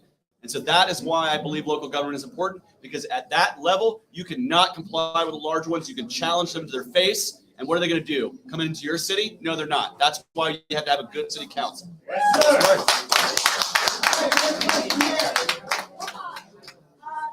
question is, I want to know your stance on the Second Amendment as it pertains to the office that you are running for. All right, she asked, what is your stand on the Second Amendment as it pertains to the office that you are running for? I believe it shall not be infringed. And to go further, Duval County is the only county in Northeast Florida that isn't a Second Amendment sanctuary city, which would mean that we would refuse to allow our resources to be used by state and federal agencies to do unconstitutional gun confiscations or whatever. The first bill I'll file when I get into city council will be to make Jacksonville a Second Amendment sanctuary city. That's right. That's right. And to add on, in addition to what he's saying, the reason why we need that to have Jacksonville be a Second Amendment sanctuary city is because just recently an individual, he was creating what they call ghost guns. He would 3D print them on his own, and a non-violent individual, go out and sell them to the, to his own bidder, as he's giving his services to the free market like anybody would. But the ATF ended up going into his home, snatching all of his materials and putting them in jail. Now, another thing about being a city council is to reject these federal agencies that are coming out of their jurisdiction into our home. And that's what I want to protect. That's what I want to add on to what Eric was just saying. So what? So it said, and the 357 Ruger that's in my back right now says I'm good with Second Amendment. So when I ran for the United States Senate, I'll say the same thing that I would say if I was running for president. I will never, ever allow more gun restrictions to come into place. I will fight to repeal the gun restrictions as they exist. Restrictions on things like braces and pistol grips only serve to hurt the most vulnerable people in our community, the disabled, the people who can't hold a rifle correctly otherwise. And so I'm somebody who sincerely believes, and I said this, I'm a member of the Pink Pistols. I believe armed gays are harder to bash and harder to oppress. But ultimately, all people, armed people, are harder to attack and harder to oppress. So we need to have a well-armed population to keep the government out of our business. Yes, sir. Yes, sir. In a state like New York, where I ran for governor, the Second Amendment is the second suggestion. Most New Yorkers still, 60% or more, literally want more gun control than we already have the most gun control in the entire country, and they want more. The goal as a governor has to be to use the bully pulpit to show people who are traditionally left or Democrats that gun control is racist. That's right. That's number one to look at. If you're looking at any deep blue or more left or more Democratic leaning areas, you have to show them that gun control is racist. It keeps poor brown and black people down. It adds more charges so that they'll plead themselves and just go to jail faster. It ensures that in every poor community where the people, you take away gang violence, violence done in those poor communities is always done through the elderly or single moms. The people who are the most violent, they're the ones getting robbed, they're the ones getting harassed, they're the ones getting beat up. You are literally saying the most vulnerable do not deserve protection. When you use the bullet for that, you can turn people who are more left-leaning to actually respect the firearm and make the Second Amendment not a suggestion. Yes, sir. All right, our next question. Yes, sir, right here. What can be done at a city council level to alleviate property taxes? Let's go. Yeah, well, What can be done at a city council level to alleviate property taxes, correct? All right, let's take it from this end first. Let's take it from this end. When it comes to city council, in the place where I live in New York, nothing. Just nothing. It is all statewide laws and rules and regulations. Basically nothing, to be fair with you. But what you can do is change how you fund schooling. If you fund schooling differently, in my state, New York State, about half of the property tax is school tax. If you change how you fund schooling, you'll cut property tax in half. That's the best way you deal with property tax in New York State. Okay, so I have said you will never own your house because once you pay off the bank, you will pay government forever. Okay, so I've actually come up with a plan to get rid of property taxes. Okay, think of it like a consumption style tax. Okay, so whenever you purchase your house for 10% for an easy amount. Okay, so say you buy a $200,000 house, you're gonna pay $20,000 for taxes. Done. You can either pay it when all up front, you're completely clear of it. You can put it into your mortgage and you pay it over 30 years. And then once you pay your mortgage off, you're now done paying property taxes. So it doesn't get rid of it. It kind of makes both sides happy because people say you can't get rid of taxes. I see where they're coming from. But at the same time, I shouldn't have to be tied to my house. And the government shouldn't always be able to take my house because they want to fund other things. So my thing is I want to get property out of the hands of government, but still fund what we think has to be done. And add on to what Tubb is saying, another way to use our powers of city council to stop property tax infringement is to also attack on the onset other suggestions to create quote unquote affordable housing, like rent control or tenants' bill of rights, things of that nature. Because what these things do is they take the private property owner out of the equation and they insert government instead. The same thing with the 1964 Civil Rights Act. One thing that happened with that we see the echo of is every business has to abide by the government's definition of what discrimination is. Background checks is a form of discrimination. Now you got the trans discrimination, which is where they got the HOR bill. HR? I don't know. It was an HOR bill. HRO, the bill that just passed to protect the discrimination against trans people. Now, the thing about it is, as I said before, government is a prime seat of discrimination because they're going to take private business owners and tell them how to run their business, which de-incentivize others for coming into their business in the first place. And so these are the little tidbits I want to add on to, because when they make these suggestions, we got to make sure that we have the anchor in people's minds to say, hey, this is also wrong, this is also bad. These are all just branches that comes from the root of the issue itself, which is the infringement of our private property rights. And I want to just touch on what Larry said there a minute ago about schooling. You know, private property actually and the public school system actually keeps people in economically depressed areas in the worst schools. Because if you're in an economically depressed area, you're not collecting a lot of property tax money because the properties aren't worth a whole lot of money. And guess what? You're left with terrible schools in terrible areas. And so instead of allowing the kids who are the most economically disadvantaged a chance to choose their own school in their community that's not necessarily tied down to property taxes, we have this terrible broken government school system as it exists today. Now, somebody who's, I'm running for a national office right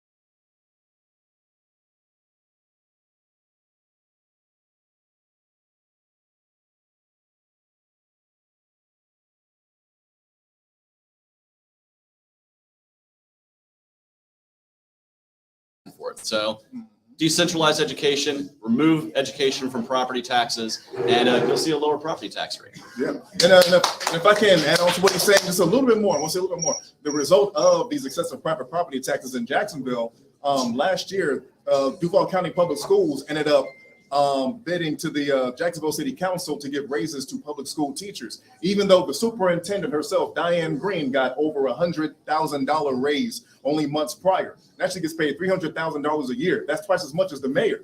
And they could have put that same energy and put it into those public school teachers and leave my mortgage out of it, right?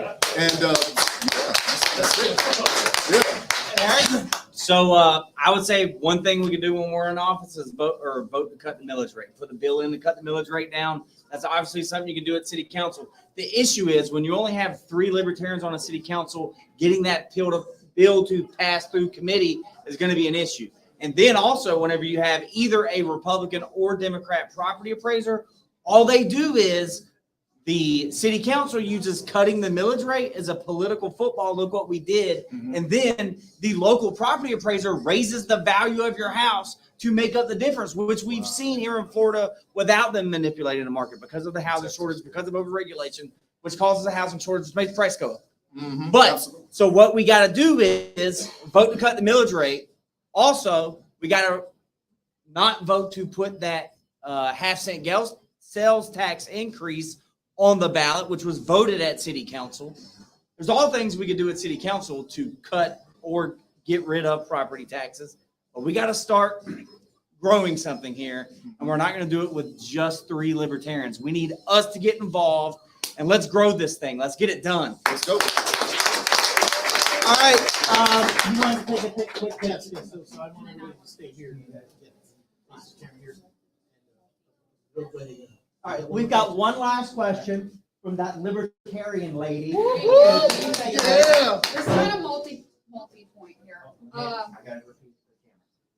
If you, all 3 were on city council right now, how would you have voted for the last 2 votes of, let's see, the vagrant, or the panhandling law, and the recent one about, Shad Khan and his little roof that he's getting? All right, final question is, if you were on the city council, how would you have voted on the panhandling law and on Shad Khan's new roof for the stadium? No votes for both. I want to give an answer about the stadium in particular. Shad Khan is a billionaire. He can afford his own damn roof. Absolutely.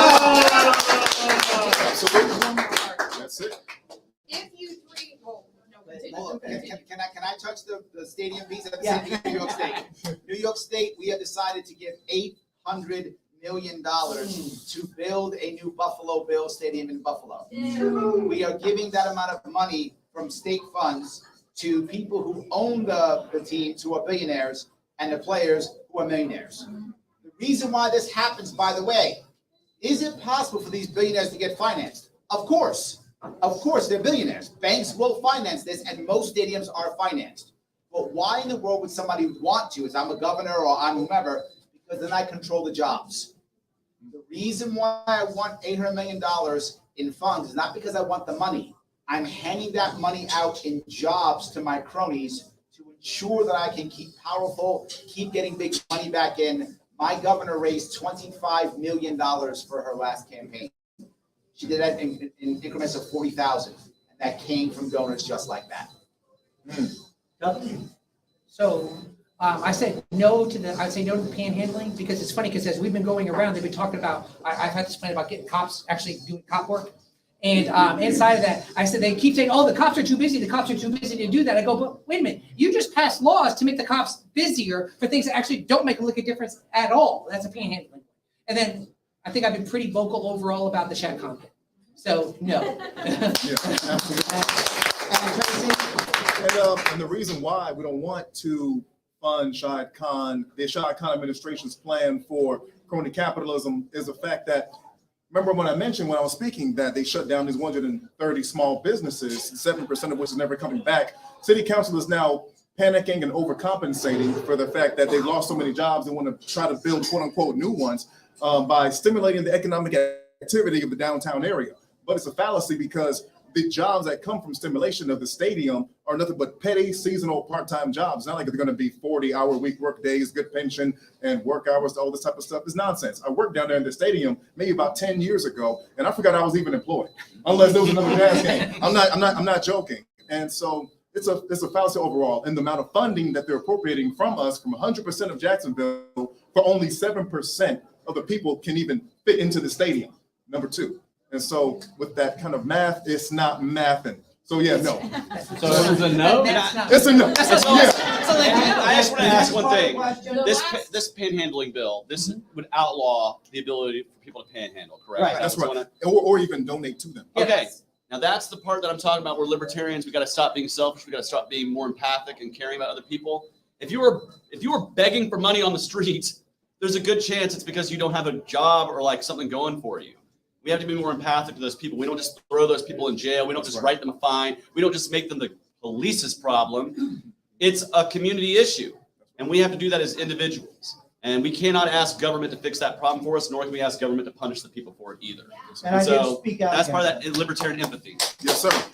By the way, I did speak out at city council against the panhandling bill, and I told them they were all going to hell if they voted for this. That's right. And they voted not. Am I wrong? Well, there's some bad theology there, but that's fine. Was it unchristian of them to vote for that one? Yeah. Depends. All right, and yours? Are you three ready to get bullied by the Jacks duopoly when you get on city council? Are you guys ready to be bullied? Are they ready to get bullied by us? That's right. That's what's gonna actually happen.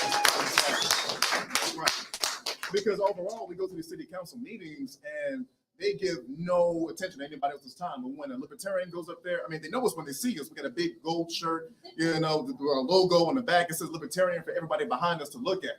So, and every time we go up there, they're like, oh, you know, People start taking notes. They start taking notes, and they start taking us a lot more seriously because they see we are a consistent presence in these city council meetings. And the thing about going to these council meetings, you're going to meet different types of people all around the city, whether it be people who are in real estate, people who are homeowners, people who are in different type of groups.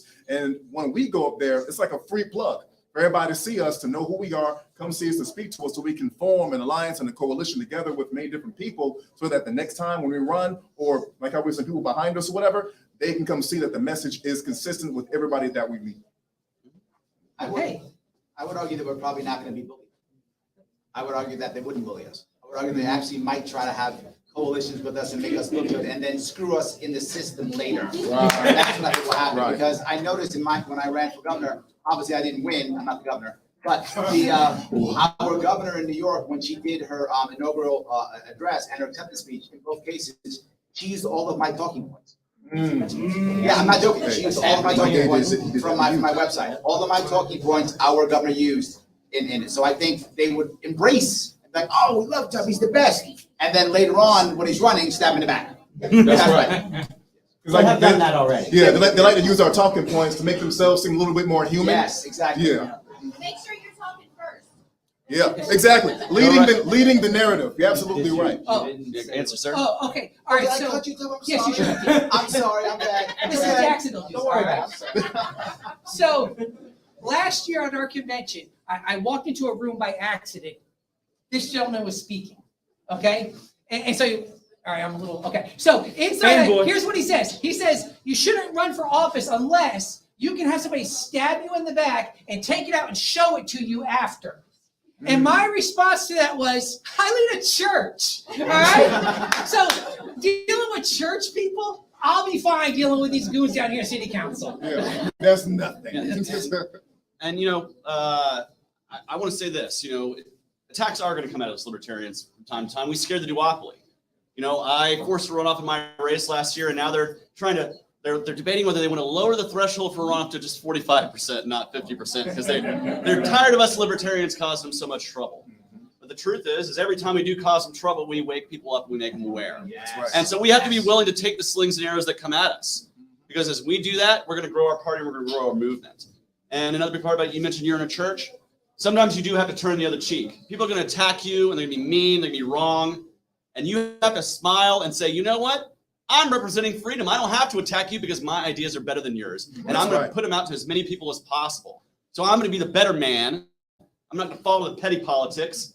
I'm going to fight for my community. And that's what you got three guys doing right here in the city of Jacksonville. So we have three names doing all of this.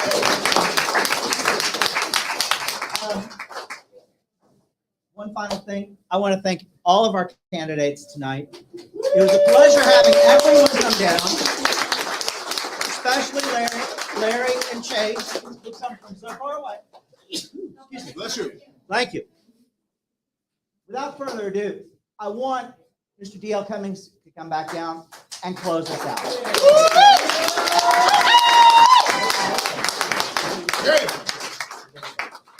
All right, so check it out. One more thing.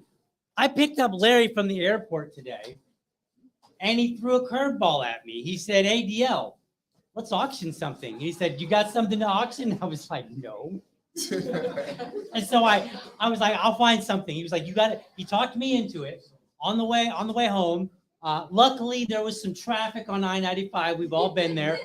So we had plenty of time to talk me into it. And it gave me time to think. And I got home and I was like, all right, I think I found two things that would be worthwhile auctioning. So, all right, here we go. We have a starting bid on $50. Right. So what we're gonna do? I'm gonna hand these things over to Larry. I'm gonna tell you what they are. Let me go ahead and pick them up here really quick. Wait, I got something I'll throw in. Oh boy. Take that one. Oh, the kid, right, the kid. So We have a dog. the book.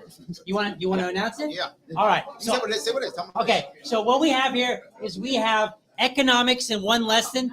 It's totally a libertarian favorite. A lot of you may have already read it. So then the question is, well, why would I want to bid on that, Let me right? tell you why you want to bid on Let him this. tell I'm you. going to tell you why. Because this is the best part. All three of these gentlemen are going to sign it. And Chase and That's the reason. Larry. No, No? just Oh, three of just them. the three? That's Okay, it. fair enough. Just the three. These are the guys running, right? These are the guys that are going to sign this. It's going to be very special, a one-of-a-kind piece. When you have this, the glory of this kind of book is when you have this book sitting on your desk, when you have this book sitting someplace, people will look at it and it will be a conversation starter. If they open up and they're like, who are these guys? You can now have a conversation. So I'm asking you to support these three gentlemen, to support this party moving forward this year. Who will take this off my hands for the low price of $50? 50.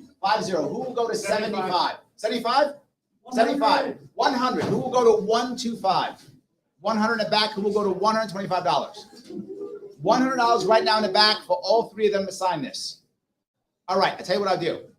The three will sign it in the front, and Chase will sign it in the rear with wherever you want him to sign it. Innuendos. Whatever he wants. And you know what? I will also sign it in the rear. Hey! Chase and I in the rear. Yes. Love it. At the same time. At the same time, baby. At the same time. We're at 100. At the same time. We're at 100. We're at 125. Just We need that 125. sentence is worth 150. So who will take this? 150 is what I thought. There we go. Exactly. Who will take this off my hands with all 5 signatures for 175? Supporting this party, supporting these gentlemen move forward. Who will do it for 175? I have 150 on the back. It's going to the party, not Larry. That's correct. It's not going to me. It's going to the party. 150 going twice. I tell you what I'll do. 200. There it is. 200. Who will go 225?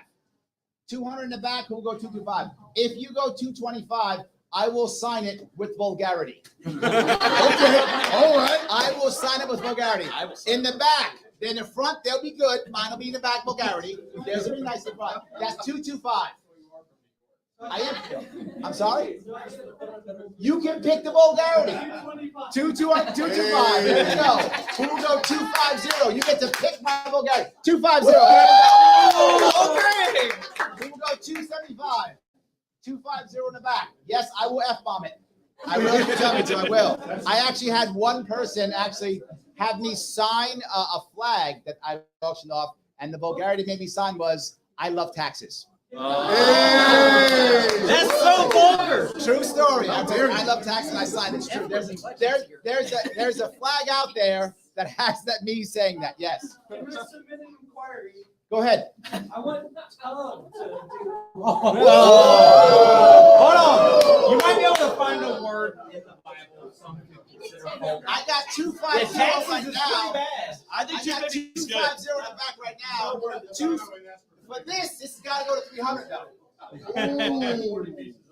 Will you do it? Who chooses vulgarity? The buyer. You do. 300. 300. Okay. Yeah. Who will take this off my hands for all of these goodies for 325?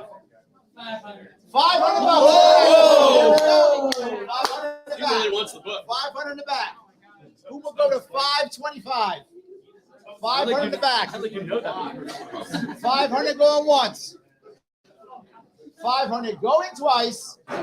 Sold. 500.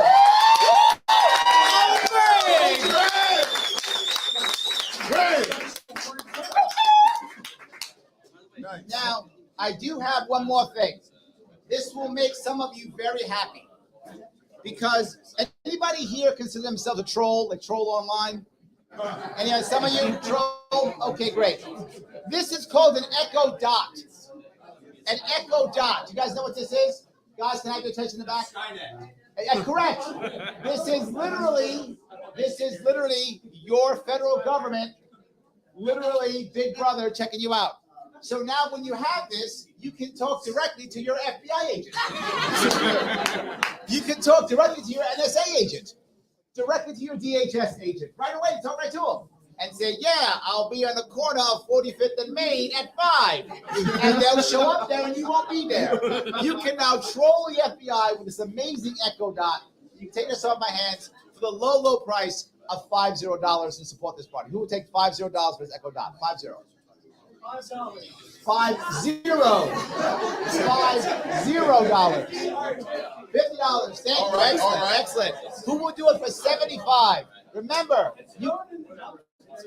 but it is, I don't mind flipping the dumpster. Here's the reason why this matters. If you take this, guys, listen to this for a second. Listen to what I'm saying here. If you take this Echo and you do not even use it at all, but you simply put it on your desk or on your coffee table, turned off, with a note on it that says, for my NSA agent.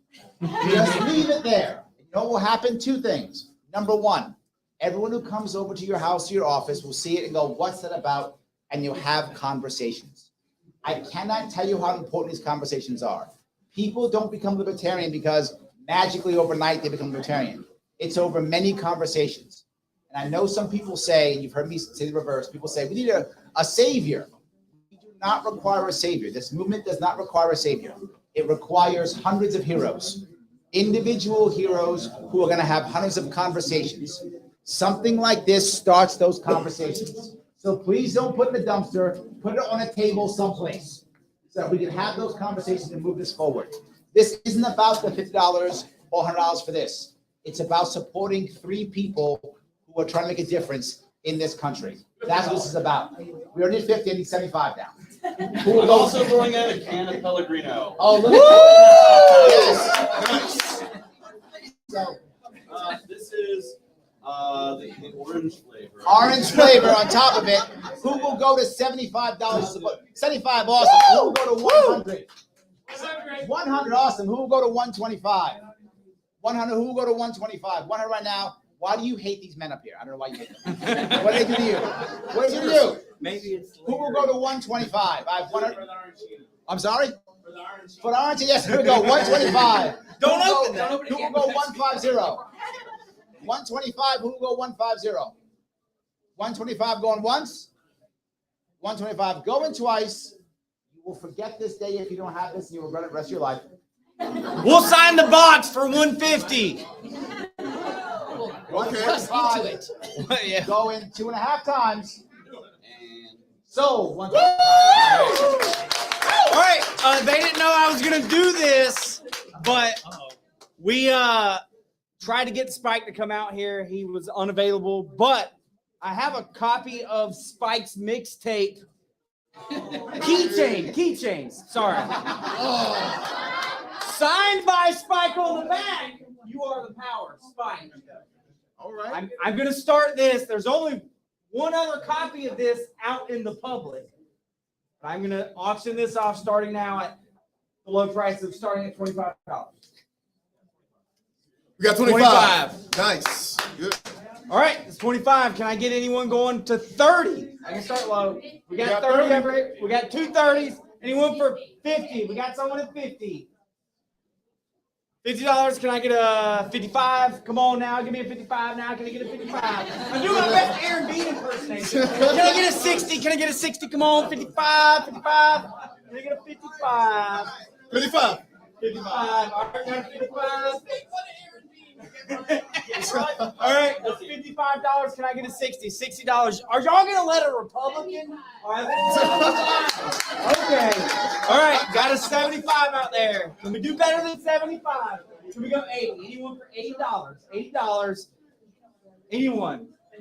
$80. All right. $80. $79. $80 going once. 79. $80 going twice. $100. $100 for Greg. Uh-oh. We got 100. Can we get 110? Anyone go on 110? Can we get more than 100? 110. Greg's already spent all of his money today. He's putting this on the credit card. Can we get somebody to go 110? All right, going once. Going twice. Sold. Sold, brother Greg. Greg just filled up the LB Duval County Conference, you guys. Yeah, man. Hey, Greg, let me hold something. That's where he's been working. Next time we're auctioning stuff up for Greg. Right. All right. So, final words. Promise you, final words at this point. Thank you for coming out. This was an amazing turnout. I am absolutely excited about what's going on here in Duval with the Libertarian Party. And let me tell you something. A lot of people come up and they'll say, and I'll see it online, and they'll be like, oh, DL's doing so great. No. The volunteers are doing great. That's right. We have so many people that come out to the meetings. We have people that get on social media and they're out there blasting our stuff all over the place. I promise you, it is not DL. Okay? Look, we got a gentleman over here working on our sound system, keeping our live stream going. Okay? Marcus, our vice chair, has been emceeing the event tonight. You barely saw me. I didn't really do much. It's the volunteers. So when you meet somebody from Duval, it doesn't matter who they are. They've probably done something. They went out and cleaned a park. They went to city council. They went to the polling places to be polling watchers. They get on social media and post our stuff everywhere, literally everywhere. Like, it's crazy. I'll show up in a group and I'm like, oh, they've already been here. Great. Like, seriously, our people are doing amazing work.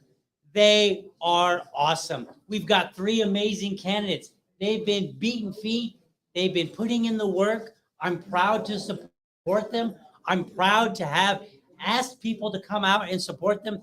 Thank you very much. Yeah. Final request. Wait, I have a request. Shout out the sound guy. Yes, I did. You had your headphones on. Perfect. All right. So, Shout out. final request. Make sure you get a picture with any one of the 5 candidates, all 5 of them. Say hello, thank them for their hard work, and post about it on social media. Have a good night. We're here till 9.